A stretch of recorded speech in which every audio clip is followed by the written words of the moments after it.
Welcome to the Hoppothetically podcast with Nikki Downtown and Fat Nate. We provide thoughtful and correct answers to probably the most important questions in the world. I'm a New York City-based comedian. Nathan is a New York City-based dyslexic.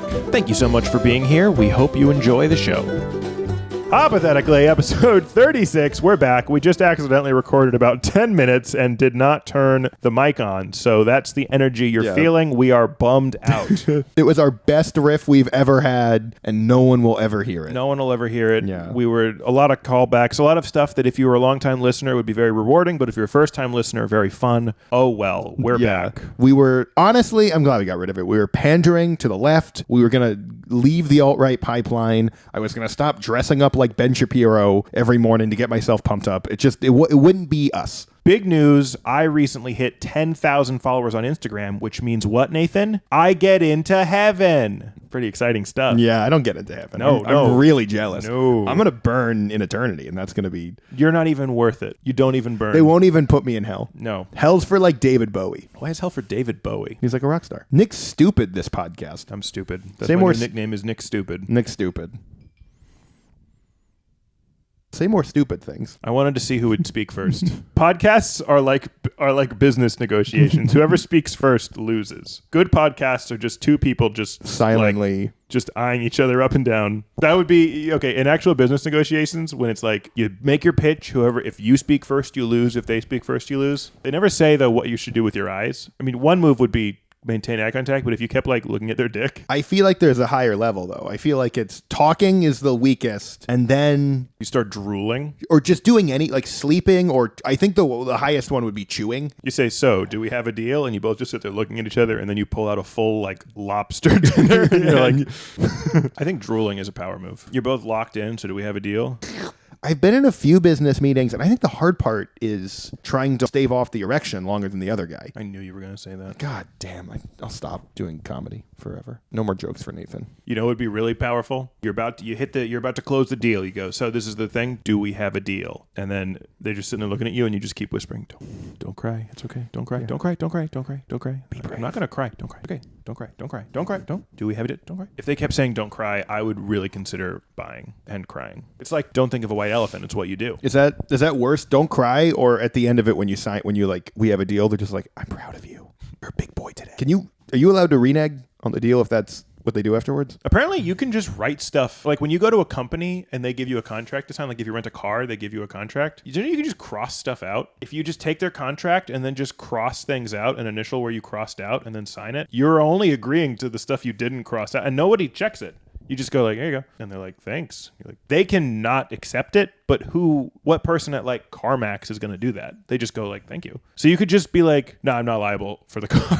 I'm not returning it. I'm not returning. Yeah, I didn't sign that I would. You just gave me keys. Thank you. I was thinking about this. What's something in your day-to-day that actually makes you extremely angry? When I take a shit and then flush and then pick up the toilet to see that the shit really hasn't gone down, it's just been kind of stirred, but the toilet didn't work. It makes me so angry because then you have to wait for the toilet to like reload before you can flush again. There's something about me just in the bathroom, just with my shit also in the bathroom, and I'm like, I can't leave until the shit's gone because then I'm rude, but I'm just me breathing in shit. And then when it does that thing where it's like, because it's not ready, the shit just floats in there, and the toilet's like, I'm just gargling the shit. I'm like, come on, toilet, and it's like, I'm not ready. That's how my toilet talks. Kind of sounds like you. I'm worried when you look at your toilet, you're really looking at me. You should sometimes. When I'm like really late at night, I'm like, oh hey Nathan, let me poop in your mouth, and then I flush your ear, flick your ear, and then you go. Whoa. I think if you walked into my room, shat in my mouth, and flicked in my ear, and like, dude, why are you gargling it? Swallow. Yeah, and then the poop's still there, and I'm like, this is the thing I was saying. I hate this, Nathan. We're better than this. No more poop. No more poop. We don't poop From anymore. now on, hypothetically, now with no poop. So anyway, the other day I was having some ass come out of my ass. Can we just do questions, or are we against just... Let's just riff. How you been? How you been, Nathan? You were saying earlier you're sad and your life is not going well? Yeah. All right, let's do questions. You're the first person to encounter aliens and you want to make first contact, but they have their headphones in and you're worried they don't want to talk to you. You're like, I want to be the first person to meet an alien. And you're like, oh my God. I can't identify any parts of their body, but I'm like, but those are Bose headphones. I mean, I can hear the like, they may not even realize they've entered our planet because they're just distracted thinking about groceries and stuff. And they're clearly here they put the headphones on because they came to Earth to do something. Yeah, they don't want to interact. The first words between us and the aliens is the aliens sighing, just being like, you're like, so I'm sorry. I'm sorry, yeah, my bad. It just puts the headphones back in. It doesn't even speak with the mouth, but you can tell it's annoyed. Yeah. It's this really awkward, just excuse me. But then you're projecting weakness. As America, we can't face an alien being like... And then what happens if you take the headphones off and you're like, okay, and they're like, dude, that was so rude. We're invading you now. I think the only thing you could really do to save face is just ignore them. Be like, we didn't want to meet them. We aren't interested in aliens. Yeah. You go back to the other humans like, guys, we have to get rid of every alien movie and all of the stuff. We never cared about aliens. Get rid of all of it. Burn it. Like a bitter ex-girlfriend. Burn all of it. But we've never been interested in aliens. We're Bigfoot. We're all Bigfoot. When we go to other planets, it's because we're looking for Bigfoot.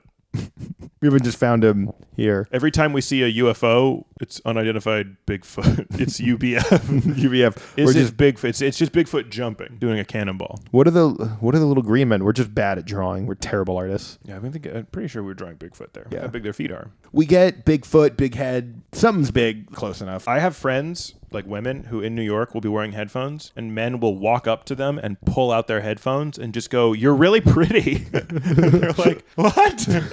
You think it would save enough face if we walked up to the aliens, pretended we were a TikTok person, and we did the like cord cutting TikTok prank, and then we gave them new headphones afterwards? Yeah. But the first interaction with aliens was a TikTok prank. Do you think that would be... I think as soon as you find... Yeah, you can do whatever you want as long as you reveal that you're on camera and then it's a prank show. You can hit him. I think Family Guy did this already. That's fine. That's fine. I love Family Guy. Yeah, Family Guy's good. Well, when you see someone wearing headphones, if you need their attention... The thing is, then you have to touch them. It's like an alien trap. Like, they can kill you if you touch them. They can absorb you. But they're really lazy. So they just put on headphones and groove. And they're like, yeah, it works. It's like The Thing. You know, The Thing needs to like touch you. And it's like, I was chasing people around the Arctic for fucking years. And then I just put in headphones and stood in the way. Yeah. I just stood in front of the bathroom. Yeah. And just grooving. Not even in disguise. I'm clearly an alien. Grooving. And then they all just go, excuse me. Whoa, God. People even saw that I did it to the last guy. But they're like, excuse me. He's just right in the way. Yes, I just gotta. Can you? Oh God! Yeah, it's that, or just the thing just goes to like the DMV and stuff. There's a lot of touching and waiting in lines and stuff. When you think DMV, you think physical body contact. I touch people at the DMV. DMV. I touch people when you're feeling lonely. Yeah, I go to the DMV. You just need human to human contact. I go to the DMV. Go to the DMV. Yeah, I don't know if other people do that. Sorry, sir, you have the wrong form. Go to that line. Okay. Yeah. New line. New Nathan. That's what I'm doing. Person in front of me. What's your number? B38. Oh, I'm one. Yeah, this line's gonna be long, right? You know what'll make it better? Getting in there. This can be our line. You go to the DMV and you sort of like start like a revolution kind of like, this is bullshit. They're taking too long. They don't respect us. Everybody, let's spoon in the lines. Let's all, and everyone's like with you until that. They're like, yeah, this is bullshit. They're not even working. Let's get our crotch to butt all the way, all 30 and every line just, and they're like, well, and then they'll have to listen to us. Yeah, we'll be so snuggly, and everyone's like, well, no. Let's just try it. Let's just try it. Yeah, no. It's like, no. They'll be jealous. They'll want to join the spoon line, but we won't let them. We won't let them. We'll say, sorry, we're on our lunch break. Yeah. Spoon Train Central. Choo choo. And then I actually do that with Manth. That's disgusting. She goes, we do Spoon Train Central, and then she goes, hugga, hugga, hugga, hugga, hugga, hugga, choo choo. Anybody, if you subscribe to our Patreon, the third tier is you get to be the middle in the Spoon Train Central. So it's $5 for extra episodes, $10 for our special web series, $15 you can sleep with me and my girlfriend every night forever. Middle spoon. Hugga, hugga, hugga, hugga, hugga, hugga. Choo choo. What happens if a bunch of people pay for that? It's a train. So there's just more train cars. You have like a California king. We're going to have to. No one's head or feet are on. We're all perpendicular to the bed. Just hugga, hugga, hugga, hugga. And we'll do it by when you have to wake up. Next up, Chris is going to work. And when people when they come to get into the bed, we'll go, all aboard! The train is leaving the station. Just screaming for tickets, yelling at people. Yeah. Dude, tickets, please. The tickets are little kisses. that's the one thing I noticed. I went on a train for I need your tickets. I went on a Let me train. give you a little hole punch. Can I talk? Did I fucking talk instead of whatever you're... Dude, I went on a train for the first time, and I just never gone on a train. It felt at first like getting on an airplane. You sit down, there's a person coming by, had kind of a similar vibe. The thing about it that was weird was that the energy of the conductor and everyone else was like almost the opposite. Instead of being really nice and polite and courteous, they were super rude. I remember the train conductor got on, and the only thing he said to us was, if you don't have your fucking ticket, I'm throwing you off the train at the next goddamn stop. He said fucking and goddamn? No, it was... What he actually said was, tickets, please. Thank you so much for It coming. was very We really polite, appreciate your business. But I'm very sensitive, and he wasn't respecting that. Do you think train conductors, their dream is they just want to steer? Yeah. But they can't because they're on the train. They're just like, I just want to make a right. That would be, if I could just like, oh yeah, let's just, but they can't. They're like, one day, if I just get good enough, they'll let me off the tracks and I can just drive the train like a car. Do you think as a thing to appease train conductors, and they turn the carts at grocery stores and they have like the race car ones where they have the fake little steering wheel? They put those in For train. Yeah. Uh-oh, left's coming up. Oh yeah, and they don't do anything. The train conductor is just playing with the wheel. And it used to be you had to shovel coal, but now that they don't have that, they just shovel rocks back and forth. It's just like a sandbox. They play on the wheel. They build a little castle. Yeah, conductors are actually 8-year-olds. Even the intercom doesn't work. It doesn't go to anywhere. Yeah, they have a pre-recorded message, obviously. I don't think train conductors are real. I mean, I've never met. What do you do? I'm a train conductor. I bet they say it loud. Yeah, they say it There's loud. no way you're like, I'm a train conductor. You're like, I'm a train conductor. You think they do the choo-choo afterwards? Toot-toot. I think they do, but quietly, and hopefully you don't hear it. They're like, I'm a train conductor, and you keep talking, and they're like, choo-choo. What'd you just do? What? Did you just do a choo-choo like a train? No. Is our reservation yeah, just follow me. Okay, all aboard! Jesus Christ, with this guy everywhere. We get it. You're a train conductor. Question? When they eat at restaurants, you're like, and they're like, choo, choo, choo, choo, choo, choo, choo. So Nathan likes weird fucking horror shit. He's one of those like young kids that likes weird horror shit. All right, you're pitching me a horror movie. The premise is an ass that just won't quit. An ass that just won't. It won't quit. No matter what you do, you shoot it, you run away, you set it on fire. It just won't quit. It's like a regular couple Couple goes to make out point. Yeah, they go to make out point. That's where the open is. The guy goes, my ass just won't quit. Oh, it's the guy's ass. Yeah, it's the guy's ass. Plot twist. Plot the whole twist. time the camera's on the girl's ass. Yeah, You're but like, it's not. oh, when is the ass? And then the guy's ass just, I don't know. Ah! Yeah, and she's like, oh, it will quit. She spanks a little bit, and then she's hitting harder, and she's just getting a little nervous. She's like, it's not quitting. And then she starts, babe, it'll quit. It'll quit. It always quits. Yeah. And then okay, she starts hitting it, like punching it, like a bead of sweat is running down her head. She starts punching it harder and harder, and it's not quitting. And she opens the trunk of the car and pulls out like a tire iron, and she's like, I will make it quit. And she starts slamming it, but it bends the tire iron. I mean, this is in middle America, so she's strapped. She pulls out her gun. She points the gun at the dude's ass. The dude turns around to see what's going on. He's screaming like, babe, are you about to shoot me? What is going on? And she's just screaming that his ass won't quit.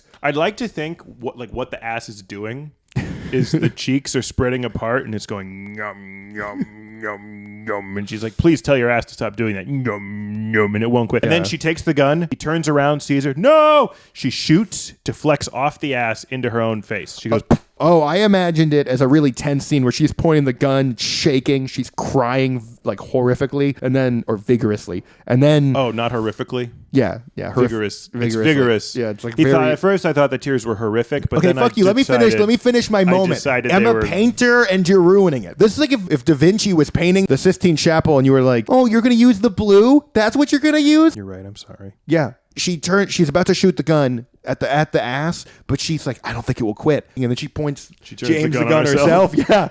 And she shoots herself. I can't live in the same world as this ass. The turn of the scene is just him sadly dragging the body out into the woods where you see many more women that have also all shot themselves in the head. Yeah. Yeah, because his ass just won't quit. That's the cold open. Yeah. Police come to the scene. God damn it.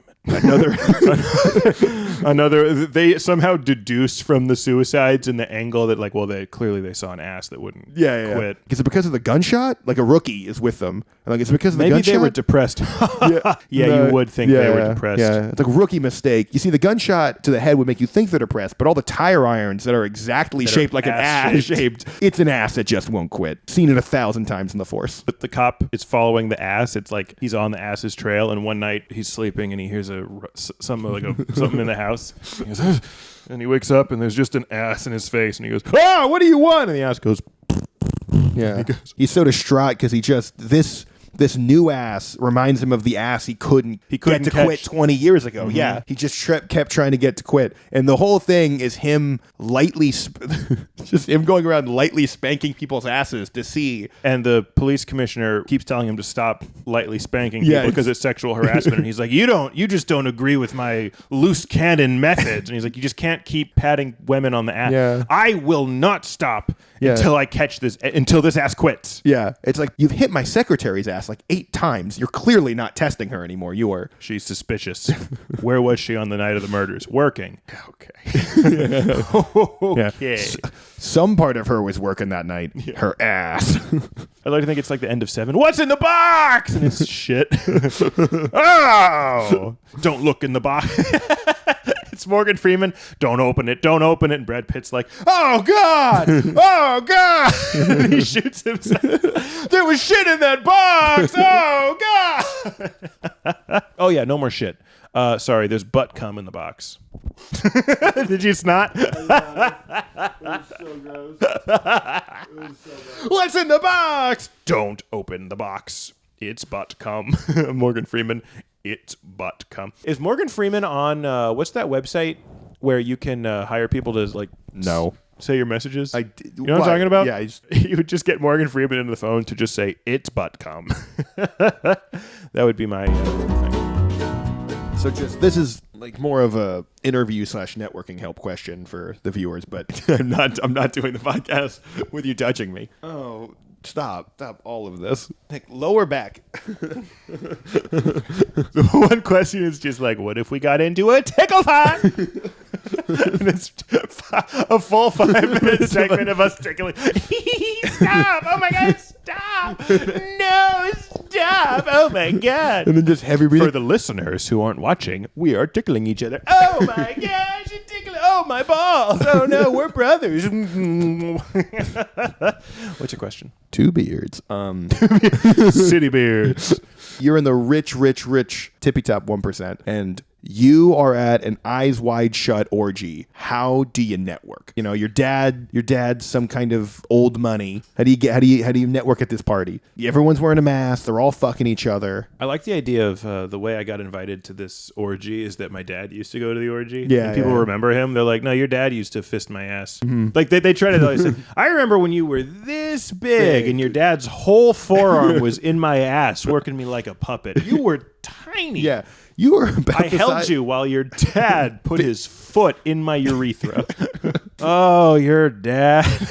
Oh. What a guy. He always, when you were having trouble finish, he would he would be jerking you, and he would, with his mouth, because both his hands were occupied. That's how it would go. He would suck you off. If you ever felt awkward, he'd walk over, stick his finger right in your mouth. Mm-hmm. Get things going. Mm-hmm. Great man. Dude, it's going to be tough to live up to him. I'm looking at your fist right now, and I don't know, maybe you'll grow into it, but it's going to... Yeah, you know what people say, you're going to be able to fill his shoes? Yeah. Like, are you going to be able to fill my ass? Yeah. I got a big ass to fill. I don't know if I can do it. His poop fist looms so large. Yeah, no, it's tough because clearly they're all there to nut and bust. Yeah, but you're there to network and meet people. You have a business. You need investors. I mean, you could do the classical advice. I mean, what I've always heard from friends when going to this is if you're not sucking at least 30 dicks, you have not really networked. If it doesn't take days to shower afterwards, you have not really networked. Yeah, it's not the grades you make. It's the hands you stick in your urethra. Yeah. It's all about sounding. Yeah, and the trick is... organic sounding. Yeah. Mm-hmm. Fingers. Yeah, and don't just walk up people and try to talk about business. Like, get a whole foot in their ass. Get to know them. Yeah, get to know them. It's a conversation. Yeah. And also, I think what people don't think about is like, I think like, old world business, a big thing was be a smoker because then, when people do cigarette breaks, but it's like everybody, I feel like I've never been to an orgy, but I got to think there's like a sucking dick area that's like the cigarette, it's like just a bunch of guys lined up kind of outside. And then you go out there and you're like, yeah, so no, the wife's and everyone's just out there like, yeah, no, I know what you're saying. Like that's the cigarette area. Yeah. And the joke is cigarettes are to penises. I don't like that we're making all about dicks. There are women at this orgy. No. Dude, you're saying upper tippy top Fortune 500? I mean, how many women CEOs are there really? This is a dude orgy. There's just one woman there and she's so proud of it. She's like, I was the first woman at this orgy. I was the first woman. Everybody makes the women feel bad. You're only at this orgy because you're a woman. Yeah. Wait, yeah, right? Because you wanted women? Yeah, but we're all here because we earned it. Yeah. If there wasn't this PC culture, we'd all be fucking dudes. The only reason this isn't a gay orgy is because the SJWs want your diverse opinion, but now back in the good old days we were so gay. Dude, we used to all wear antlers and fuck each other's butts. Yeah, do you think there are gay orgies where like, dude, that's really a sausage fest, dude. We gotta invite some women. It's like none of us want to have sex with women. Yeah, but we gotta make it, Dude, this is fucked up, man. It's sexist. Yeah, it's really fucked up, dude. Being gay is sexist. It's so sexist, dude. Women have been put down for that should be our campaign, that gay men are sexist towards women. They should. Women have had it tough for too long, and men who won't have sex with them, it's like, why don't you read a history book? Fag. Nope. What if there was a gay orgy that really was just everyone went there for networking? Like nobody wanted to fuck, but they're all like, I guess I gotta because it's such good networking, and everyone's just naked, totally flaccid. People are. So I get everyone's like stretching. I suck you? No, you first. No, I'll okay. Everyone's like stretching and stuff and getting water and trying to do all this stuff preamble to having sex. Not start. Yeah. Like, do you have enough lube on you? I just need to keep adding more. I'm just not lubed enough. It's just, everyone doesn't want to. So everyone's like, no, I'm just going to jack off and watch. And everyone's just jacking off talking about, so what do you, you have a new app? That's, okay, what does it do? Oh, really? I'd be very interested in talking more. But let's not, I don't want to talk it's just everyone awkwardly jacking off their flaccid penises, talking about, Silicon Valley's rigmarole. You work for like a cruise line. You're in charge of hiring the captain. Mm-hmm. You're interviewing a captain, and he just is like too into the idea of going down with the ship. Like he's just like, a real captain goes down with the ship, and you're like, right. So can you talk about previous experience? And he's just like, I mean, if the ship was going down, where I am? Down. Like he's all about going down. He's too into going down with the ship. Do you have any follow-up questions? Do you hire him? I mean, what? I'm worried just based on how much during this interview you've talked about going down with the ship. Are you taking the ship down? Like, are you putting the ship in danger so that you can go down with the ship? It's just like, look, the test of a real captain is whether or not they go down with the ship. No. I am a real captain. No. The test of a real captain is getting from point A to point B. If that happens, that's great. But the main thing, we have insurance. Like, we have to worry about insurance premiums, and I'm definitely going down with the ship is like concerning us. The crew should also go. If the crew is worth their salt, they'll go down with the ship. Do you know crewmates that are like this? Do you have other people in mind? Frankly, I don't want passengers on the cruise who are not willing to go down with the ship. Also, I am in Al Qaeda. They're trying to do a boat 9/11. That's what people don't think about 9/11, though. They went down with the ship. That is factually You think there accurate. were any of those like violinists on 9/11? Oh, I was about to Gentlemen, it's been an honor. I love the idea of everyone's on the ship and they're about to go, and you hear the like from the captain. And he's like, "This is your captain speaking. I just want to set everyone's mind at ease. If we go down, I go down. That's all." You're like, when the ship goes down, I will go down with the ship. And then he cooks back in. He's like, if I meant if the ship goes down. He has all these statistics about, he's like, yeah, captaining a ship is like riding a motorcycle. Everybody puts it down. And they're like, no. Not true at all. That's just inevitable part of being a captain. Every captain sinks a ship. You've heard of the Titanic. That was the most famous ship, and that one got sunk. But the thing people don't remember about the Titanic is that every other ship ever also sank. Yeah. Not accurate, and I'm pretty sure that's accurate. Do you think when he watches the Titanic, he's just like, dude, oh my God, I would love to be that fucking captain right there. He just watches that one scene over and over again where the captain's just looking at the window and then the water comes in. And he gets in the cold shower. He's like, he's practicing. Yeah. Cold. Yeah, cold Atlantic water, take I can me. withstand a very cold water. Like the ship takes a big hit and he's like, yes, take me. And then the ship like doesn't sink. Like it's actually, we've sealed off the compartment. It's actually going to be totally fine. He's just like, no. There's just the ship goes over just a little bit of choppy water and you just see the captain dive off the ship. Woo! If they seal off a part of the ship because like a hole in it, he's just running at it with like a folding chair, just like a folding chair, just let it out. Either this ship goes down or you do. What? Open this hole. There's an iceberg. They're driving towards, and they're like, "Sir, there's an iceberg. Should we turn it?" He's like, "I don't think I see the iceberg. I don't see an iceberg. I don't see it. Dude, it's huge, that looks and it's like water to me." Yeah. No, that's the shape of the horizon. It goes straight and then way up and then back down Yeah. and then straight. You know the horizon. Yeah, it's a mirage, a sea mirage. You never heard of one? God damn. They do force him on a lifeboat, and everybody's on the lifeboat like, "Oh my God, thank God!" And the captain's like, "If this lifeboat goes down, I'm going down with the lifeboat." He just takes out a pistol. You're like, "God damn it!" He's like, "Oh, I thought I saw a shark." Yeah. Abandon lifeboat. No, you don't abandon the life. There's sharks. Abandon the lifeboat. They'll eat the boat. It's just him and a life jacket. And he's like, if this life jacket goes down, I go down with a life. And then it's him trying to get the life jacket under the water when it keeps coming back up. I'm such a failure. Yeah. Oh, I'm so buoyant. Someone finally, the Coast Guard comes up and picks him up, and he's starts smiling, like he's like, "Oh yeah, another ship to sink." What if there's a captain who doesn't understand what it means, and the ship starts sinking, and he just runs around trying to eat women's vaginas? The ship's going down. I gotta go down on somebody. Yeah. Not at all. What that it means, you stay in time. That's what it means. It means I die. Yeah. No, I thought it meant if the ship goes down, I lick everyone's vagina. Yeah, I thought I got a lifeboat and some pussy. Yeah, I thought I would not have been a captain had I understood what you meant. Yeah, I thought I was a great captain. I was willing to eat butt. Yes, we hit an iceberg, but then the captain very bravely and heroically ate my ass. Yeah. It was in an act of valor.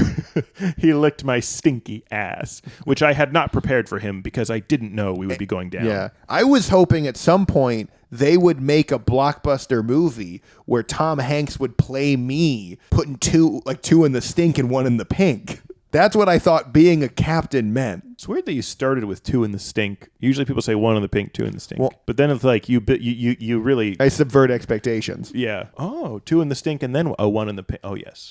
Yeah. Plot twist. Yeah. It's like Memento where you play it backwards. 2 in the stink, previously 1 in the pink. You're doing a one of those like interviews. You know how they have those questions that are like just logic questions. You're not really supposed to know the answers and the reason your way through. Mm-hmm. It's that, but the guy's a 9/11 truther. So just all the questions are about how they're like, how many planes would it take to take down the World Trade Center? And you're like, 2, and he's like, false. Yeah, the answer is. Yeah, there's no right answer here, but steel burns at this degree. No, I think it's time for another tickle fight.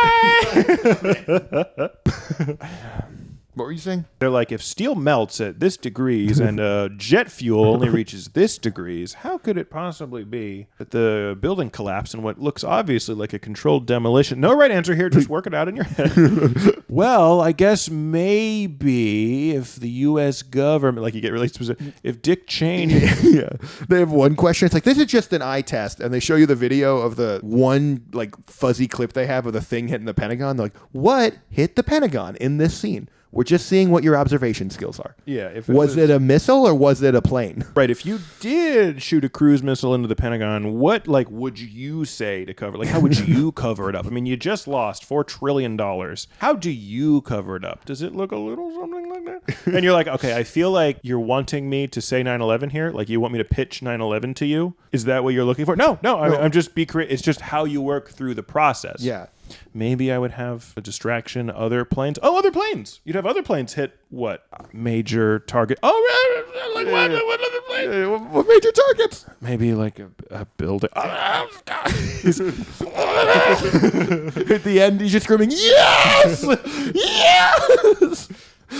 It's like, do I have the job? No, you're not qualified. I'm sorry. You need a bachelor's degree. That one felt like it burned fat. It burned powerfully, but it burned bright, but it burned fast. It was goodbye, Norma Jean. It was a quickie. Whatever question we can't think of stuff, we'll just start playing.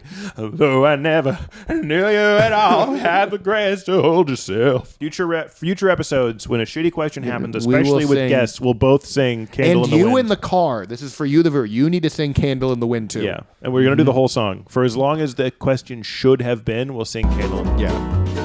All right, you're in the hospital. You have to extended stay. You have another procedure yet, and the doctor just keeps mixing up bedside manner with pillow talk. This is really embarrassing. What is like the definition of pillow talk? I'm defining it as like talk like before, during, or after sex. Yeah. I'm imagining that he's like, okay, I'll give the prognosis, and he walks in, and the patient is like looks away for a minute, and then he turns like that, and he's on the other side, pillow also resting on the bed. And he's just like, so what's my diagnosis? Yeah, he touches your face like, sweetie. Yeah, let's not talk about that now. Yeah, we can talk about it later. It's just us. Yeah, right now it's just you and me. Yeah, this appendicitis really hurts. Shh. Let's make it comfortable. Yeah, let's see if we can distract you from that searing bladder pain. Wait, does that also mean when he's with his wife, he's just giving her prognoses? Yes. She's like, I just want to fuck. And he's like, you have a dry vagina. Yeah.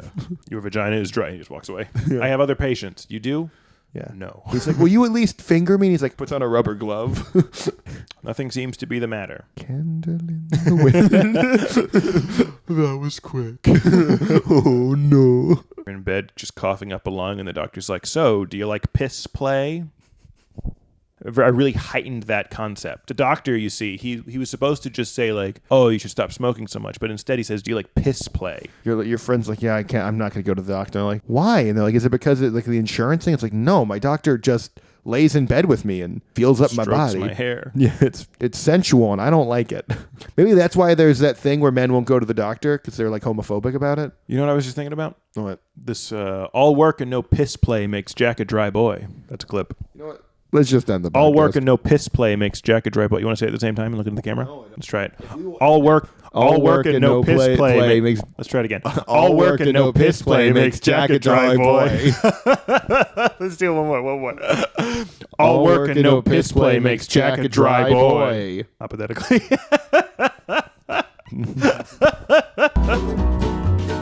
So your friend comes to you and goes, Nathan, you're my best friend. You've been my best friend for years. I want you to be the flower girl at my wedding. Like, you don't have to answer now. Here's the thing. It's like, how do you hide this has been your dream ever since you were a little boy and you...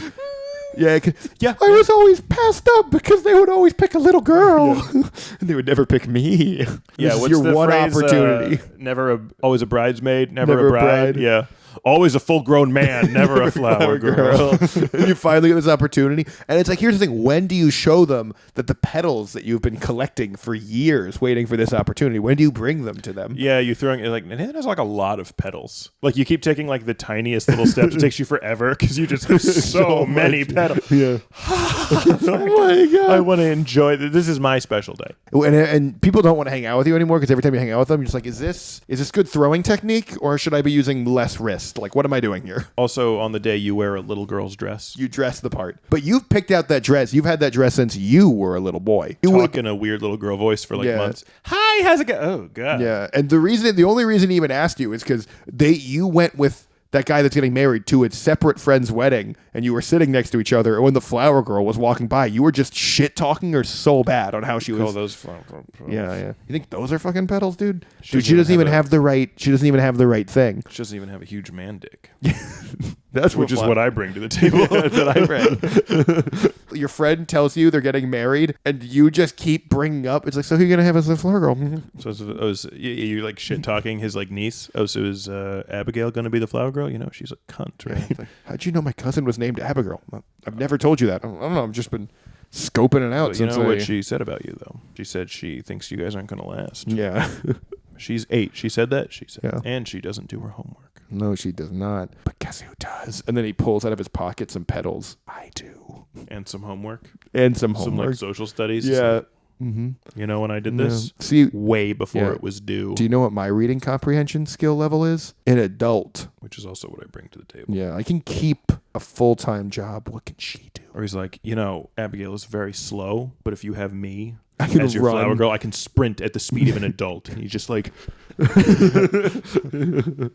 It's like a t-shirt gun with flowers, and he's just running, shooting people. Boom, boom. In the time she can walk down the aisle once, I can do it 16 times. And he's just... At the end, he throws up. They're trying to do the ceremony. And I could do 3 more. Just give me a minute. yeah. Okay, it's so beautiful. It's so beautiful. His dick says so beautiful. The dress is tearing. They all have to stop the wedding, and they're standing here. You did it, Nathan. You did it. Did I do it? Do it. He dies. Does anyone object to this couple being me? I just can't stop. Yeah. Is that the wedding before? They're like, anyone object to the wedding? He's like, can I object to the flower girl? Yeah, you're going to get married after that. Look, there's a clump of flowers here and almost none over there. You missed a spot, honey. The flower girl is the opener of the wedding. Tell me if this is just like a New York thing. Whenever I look through the window at my apartment and I can see into other people's apartments, I'm really worried I'm going to watch someone get murdered. And not because I'm going to see something horrific, but because then I feel like I'm part of it. Like I have to do something about it. And I don't want to. And then they're going to ask me, like, where did you see, like, where did the murder occur? I'm like, I have to think about streets and addresses now. Yeah, I don't want to do that. It would just be easier if you came up and I'll show you. Like, that's such a waste of time. Just Is the murder imminent? Yeah, he's still in the apartment. He's tooling around with the body, trying to figure out what to do with it. You could totally catch him right now, but I just do not want to figure this out. Whenever I look into my neighbor's windows, I think to myself, I'm not going to masturbate. Good for you. I know. I've never even done it once. Oh, actually, here's a segment I wanted to do. So this segment's going to be called Keep or Cut. So I have this joke that I try. It bombs about 75% of the time, but other comedians like it. Here is the joke. People think the TSA is so good at their job. I was able to smuggle in a whole bunch of diarrhea onto a plane. The trick was I smuggled it in my ass. Cut. Which is the one place they didn't check. They checked my luggage, they checked my shoes, but they forgot to check my ass, which is where I kept almost all of it. What do you think? Let me know in the comments. Just the idea of that they do actually check for that amount of shit, and like, that wouldn't fit in a 7-ounce bottle. Yeah, that's too much liquid. Yeah, go into the bathroom. Poop some of that out right now, right here. No, I'll just do it in the bathroom. Nope, we won't know if you really did it. Poop it out right here on the conveyor belt. We're going to x-ray it. Yeah, now that you have too much, we have to check the diarrhea. Yeah, they sift through it, make sure it's not explosive, but it was explosive diarrhea. Hypothetically, episode 36. Subscribe to our Patreon. We're going to start posting stuff on there again. There's not much on there. We're going to put more on there, though. We're going to have bonus episodes, my special writing thing or something. And $15, you can platonically sleep with me and my girlfriend. Let us know if you think this would be interesting. So we have an AI that's able to come up with questions that are in our voice. So basically what we did was we fed it all of our questions, and now it can come up with questions that sound like us. So we're going to start doing AI questions that'll be available on Patreon. And then we're going to take... So early in the podcast, we were probably worse at riffing and stuff. So we're going to take some of the older questions and revisit them, and we'll put those on the Patreon. So that's all coming soon. So make sure you check out our Patreon, Hoppothetically. Thank you so much for listening. That has been episode 36. Good night, everybody.